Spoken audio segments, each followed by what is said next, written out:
All right, good morning, everyone. It's the Thursday, May 6th meeting of the Planning, Housing, and Economic Development Committee, and we are taking up budget recommendations for the FY22 budget, and specifically those pertaining to the Housing Opportunities Commission, our affordable housing provider, federally chartered, and to some extent county funded. So Linda McMillan, you've prepared a packet. Appreciate that very much. And we're joined by Gayreen Brown from HOC, Terry Fowler from HOC, Hofin from OMB, and I see Cornelia Kent. Also HOC, yes. Great. All right, so Linda, thank you for preparing the packet. Good morning. Good morning. I think this will be one of your shorter PHED meetings, which I'm sure. Famous last words. So there are two items related to HOC in the packet today. The first one is the funding that we give to HOC here through a non-departmental account. This is in the operating budget. And for FY22, the executive is recommending $6.985 million. This funding goes to HOC to help them with things like resident services, paying for rental licenses and HOA fees. They will distribute it as needed across those categories because they have their budget process will complete after the council's budget process. But these funds are needed in large part because federal funding for housing authorities is not sufficient to make sure that there are appropriate programs for things like resident services and to cover these costs.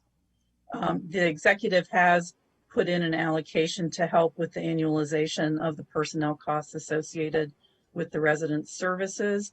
And I would recommend approval of the funding in the NDA. I did just note for you in the packet, as you mentioned, this is part of their larger budget. And it is important to remember that HOC's total budget is about $292 million, with most of their funding coming from federal funds and tenant income and management fees, not directly from the county. All right. That's an important point to keep in mind. I think it's not well understood that they are a quasi-independent agency. Someone needs to mute. Whoever the sunset is there, is that might be Equin. Terry. I apologize. He's in transit. Coming from a doctor's appointment, I will take off the sunset if I can show my camera so I can show my face. Oh, it's up. You're not obligated to do that. That's fine. Okay. It's more the muting, I think, that we need, because when you don't mute, it kind of takes over the audio. No, I understand that. I did want to just mention, Linda, and I apologize for not mentioning it sooner. I think there's a transposition of numbers in the packet. It's actually 6.895, whereas the packet states 6.985, and I apologize for not being able to notify you of that transposition sooner. And I can now mute. It's just on the cover page. You have 6.9, and in the third page, it's 6.8. It's so 6.895. Yeah, it's a transposition error. Yeah. The actual budget is accurate, although the memo is right. Transposition. Correct. Okay. Thank you. Okay. Well, recommending approving the request from the county executive, which is HOC's request in this account. Is that right? Yeah. Any comments here? Okay. Can move to the next item. The next item is in the CIP, and this is funding that the county has put in each year to help HOC with the cost of keeping their deeply subsidized HOC-owned units. Some of these used to be public housing. The CIP project used to specify public housing.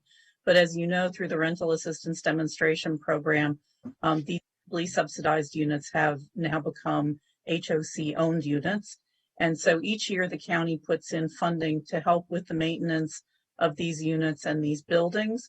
Again, federal funding is insufficient to continue to maintain these, and we want to make sure that HOC has the funding it needs to do roof replacements or kitchen upgrades or bathroom upgrades in order to provide quality housing.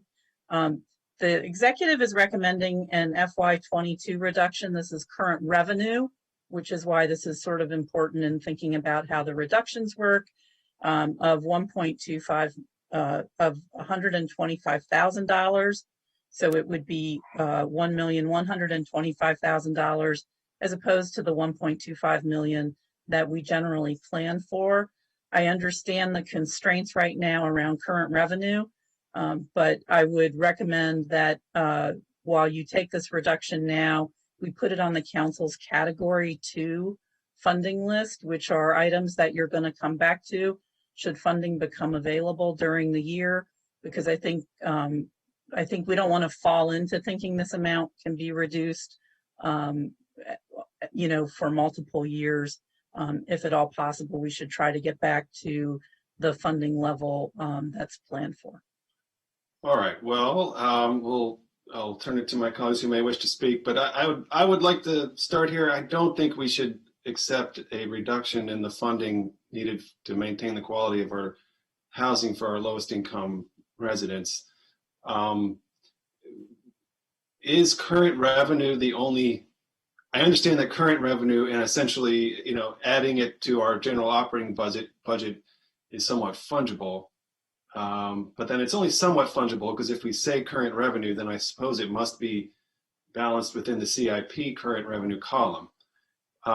Is there any reason we can't add it? Well, I would like to add it to our category 3, I think, which is urgent, needed funding now. And we're seeking to try to, allocate funding toward that category as best we can in this FY22 budget. I could be unduly pessimistic, but I am not terribly optimistic that we'll be coming back to anything on the summer study list. So I wouldn't want to agree to a reduction in funds for our lowest income residents in HOC properties. So do we have the option of adding it through a different budget category, Linda, or is it only current revenue? You would just, if the committee didn't want to take this reduction, then we would put it into CIP reconciliation. Okay. We would just have the committee not accepting, the reduction, and then we would work through the CIP reconciliation process to add it. All right.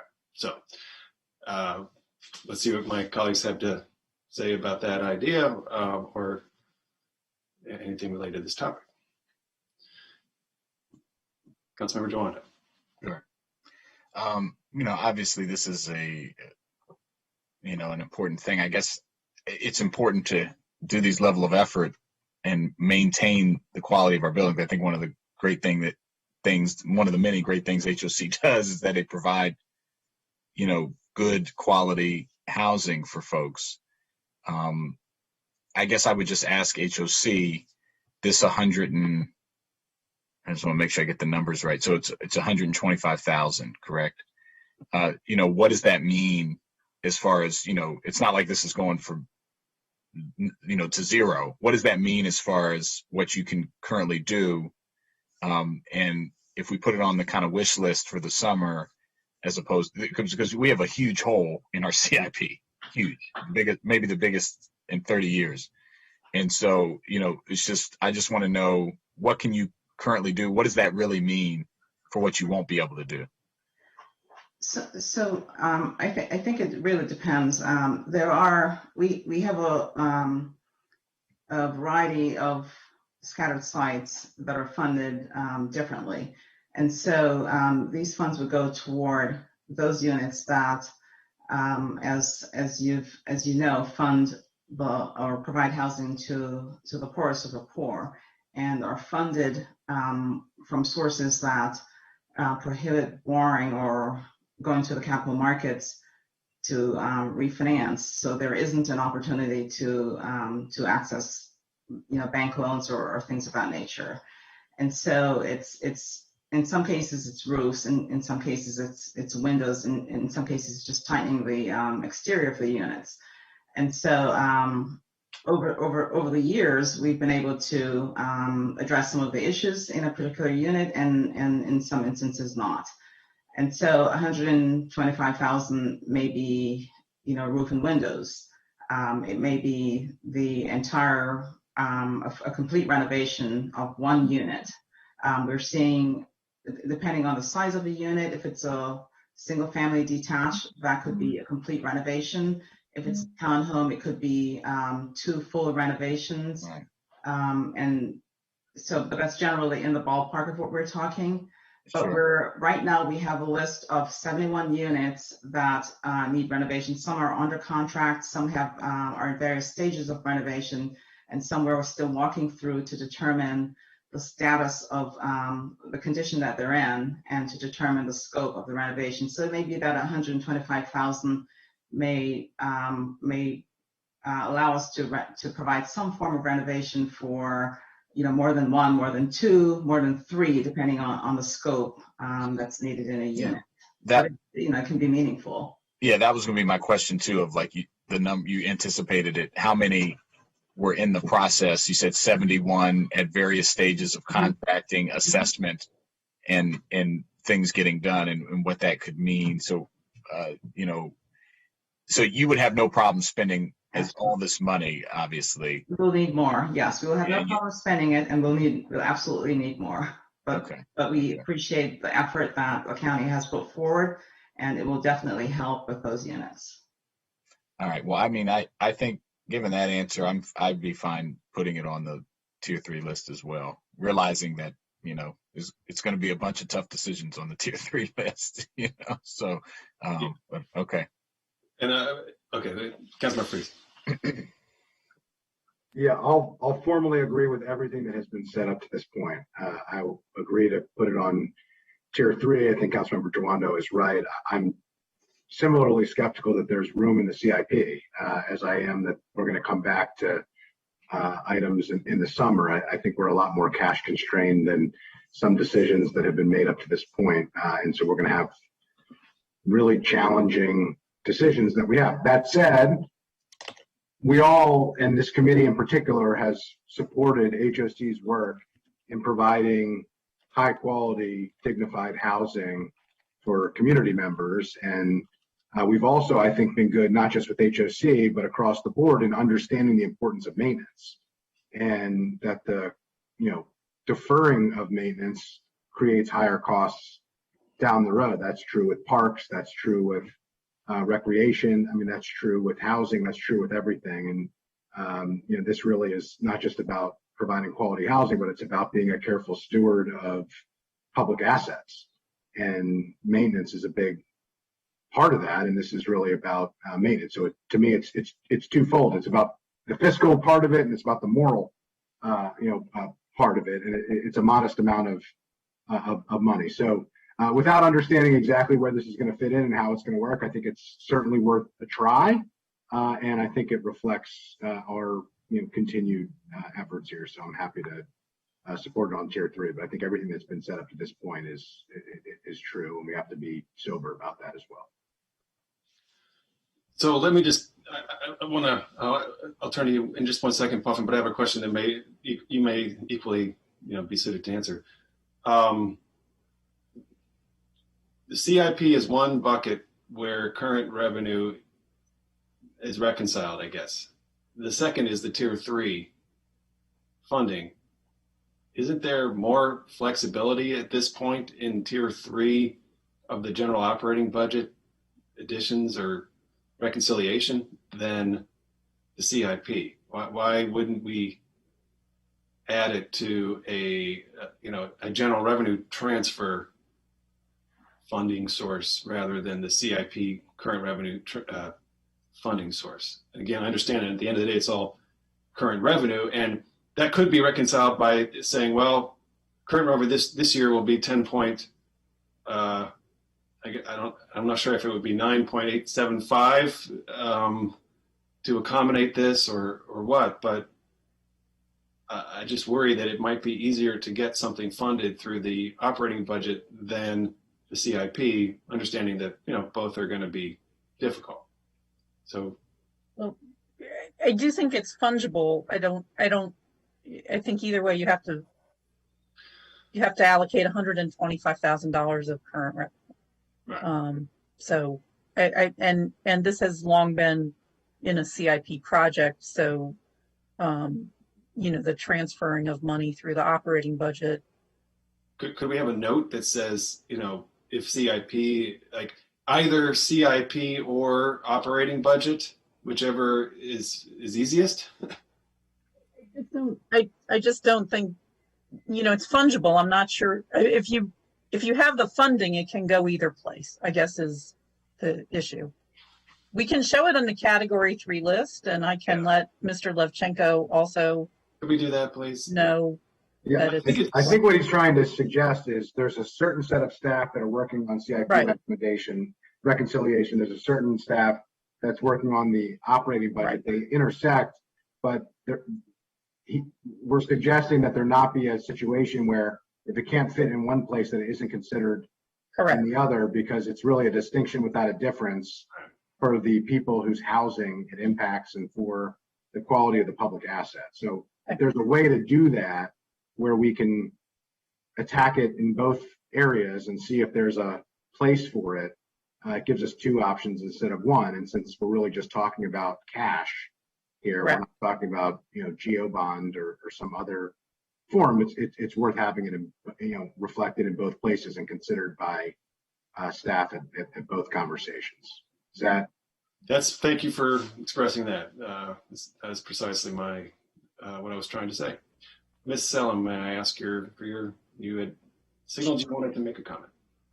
Thank you, Councilmember Rimmer. One thing I just want to add, I understand Ms. Brown and all the council members, would like to support, put more funding to support HOC work, but just want to remind that everyone is when we developed the budget for the CIP, we noticed that it's about nearly 3.5 million remain in FY21 plus the new appropriation 1.12. So it's about 4-point-something million for them to do the work. And so we have that discussion with the HOC in terms of the timing when we develop FY22 budget. If we able to to fit the fiscal constraint consideration, if reduce $125,000, would that be affecting any kind of the contract that currently in negotiation or what HOC tried to wrap up? And I think HOC said that should be okay. So just want to put that, the aspect in there for your considerations. Appreciate that. Well said. What was the 3.5? That obviously it's in a different category, but what is that funding? I think you're saying, if I understood you correctly, that some funding for HOC was unspent, or are you saying something different? It's in the PDF. If you look at the PDF expenditure schedule, so for this CIP, they still have about 3.5 under the remaining column. That it's the previous appropriation plus FY21 1.1 million. So they have about 4.6 million today that they can spend for any activities or the contracts under this CIP. Okay.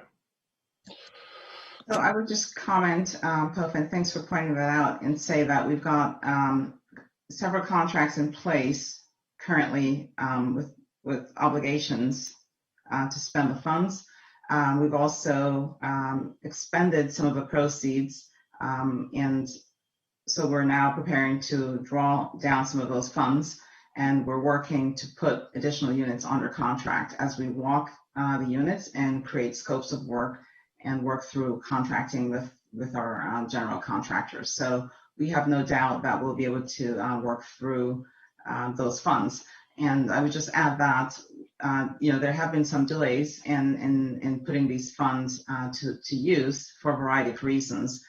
but we recognize the need to spend the funds and the need to have the units renovated and put back in service in some instances, and to ensure that the occupied units are in the best condition that we can possibly offer them in. And so that's our goal, to make sure that that happens. So we have no doubt that funds will be spent. Thank you. More is more, less is less. I got it. Okay, so I think we have a unanimous committee recommendation. All right, Linda. Those are the two items, and I will circle back with the committee and how it will show on the rec list, but I hear you that you'd like both it to show on the category 3, but as well have it considered in the reconciliation of the CIP, however it works out. Okay. All right. Anything else? That's it. Lovely. I just want to say this is my favorite Fed committee ever. Yes, I hear you. I'm not mad about it either. Okay, well, Thanks, everybody. enjoy the day you now have that you didn't know you had. Thank you for your support. Thank you. All right. Thank you. Thank you Thank you, for everybody. everything you guys are doing. Thank you.